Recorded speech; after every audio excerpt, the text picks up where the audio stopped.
우리가 매일같이 보는 소 있잖아요. 굉장히 평범해 보이죠? 그런데 이 순한 눈망울 뒤에 사실은 어마어마한 이야기가 숨어 있다는 거 아세요?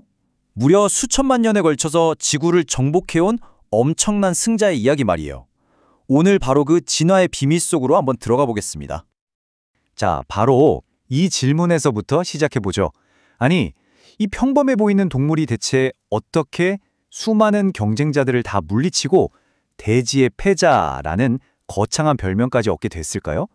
오늘 그 놀라운 여정을 한번 쭉 따라가 보겠습니다.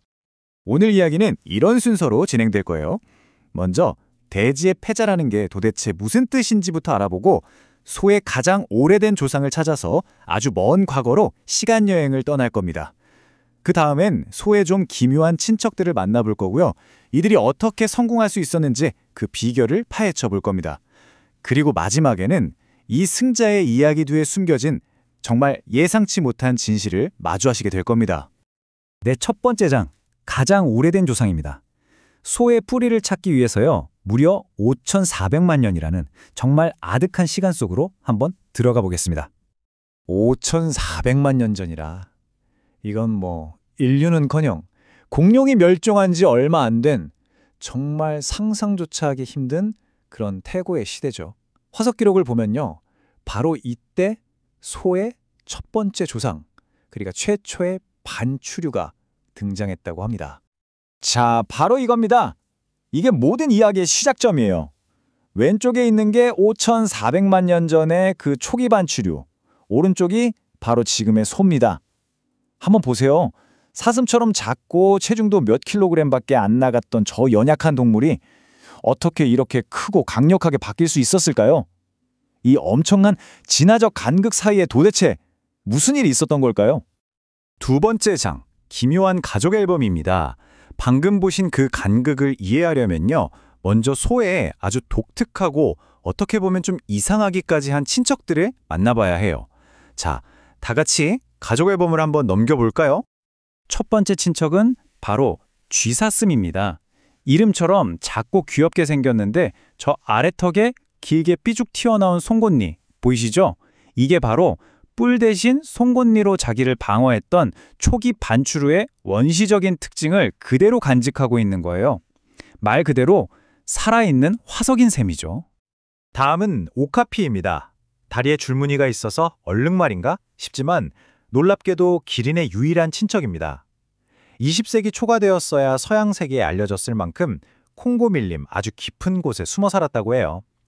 진화라는 게 얼마나 예측 불가능한 길을 걷는지 보여주는 정말 신비로운 증거라고 할 수 있겠죠? 북미 대륙에 사는 푸롱오는 한술 더 뜹니다. 겉모습은 영양 같은데 신기하게도 사슴처럼 매년 뿔 껍데기를 벗어요. 그러니까 사슴과 소의 특징을 둘 다 가졌는데 사실 어느 쪽에도 속하지 않는 완전 독자적인 계통인 거죠. 진화의 수많은 실험들 중에서 정말 기적적으로 살아남은 케이스라고 할 수 있습니다. 하지만 모든 진화의 길이 성공으로 이어진 건 아니었어요. 빙하기 시대의 거대 사슴 메갈로케로스를 한번 보세요. 양쪽 너비가 3m가 넘는 역사상 가장 웅장하고 멋진 뿔을 가졌지만 결국 멸종하고 말았습니다. 진화는 화려함이 아니라 생존을 택했고 이렇게 수많은 멋진 가지들이 그냥 역사 속으로 사라져버렸습니다. 자, 세 번째 장, 소가의 성공 공식입니다. 이렇게나 다양하고 기묘한 친척들 사이에서 유독 압도적인 성공을 거둔 한 그룹이 나타납니다. 그게 바로 소과 동물들이에요. 과연 그들의 성공 비결은 뭐였을까요? 우선 소과가 뭔지 정확히 짚고 넘어갈게요. 소과는 반추류 중에서 가장 성공했고 또 종의 다양성도 제일 높은 집단입니다. 우리가 아는 소, 양, 염소, 영양이 전부 여기에 속해요. 이들은 지질학적으로 보면 비교적 최근인 중신세에 등장해서 그야말로 폭발적으로 번성하기 시작했습니다. 이들의 성공 비결, 그러니까 성공 공식은 바로 이 세 가지의 완벽한 조합이었습니다. 첫째, 아무도 못 먹는 질긴 풀에서 에너지를 쭉쭉 뽑아내는 최고 효율의 소화 시스템, 바로 진보된 반주위. 둘째, 웬만한 포식자는 압도해버리는 강력한 신체 능력. 그리고 마지막으로 똘똘 뭉쳐서 생존 확률을 극대화하는 사회적 무리생활. 바로 이 세 가지가 합쳐져서 소가를 지상 최강의 초식동물로 만든 겁니다. 네 번째 장, 마지막 야생소입니다. 이제 이야기의 초점을 딱 하나, 우리가 매일 만나는 바로 그 집소의 직계조상에게로 좁혀보겠습니다. 그런데 여기에는요, 승자의 이야기라고 하기엔 너무나 비극적인 반전이 하나 숨어 있습니다. 핵심은 바로 이겁니다. 소가라는 거대한 가문 전체는 대성공을 거뒀지만 정작 우리가 그냥 소라고 부르는 이 동물은요, 수많은 혈통 중에 딱 하나만 살아남은 결과물이라는 사실이에요. 어떻게 보면 성공의 정점에 선 것 같지만 그 유전적 기반은 생각보다, 아니, 충격적일 만큼 좁다는 거죠. 그 유일하게 살아남은 혈통의 조상이 바로 이 동물, 오록스입니다. 한때 유럽과 아시아, 북아프리카에 걸쳐서 그 광활한 지역을 지배했던 정말 거대하고 강력한 야생소였죠.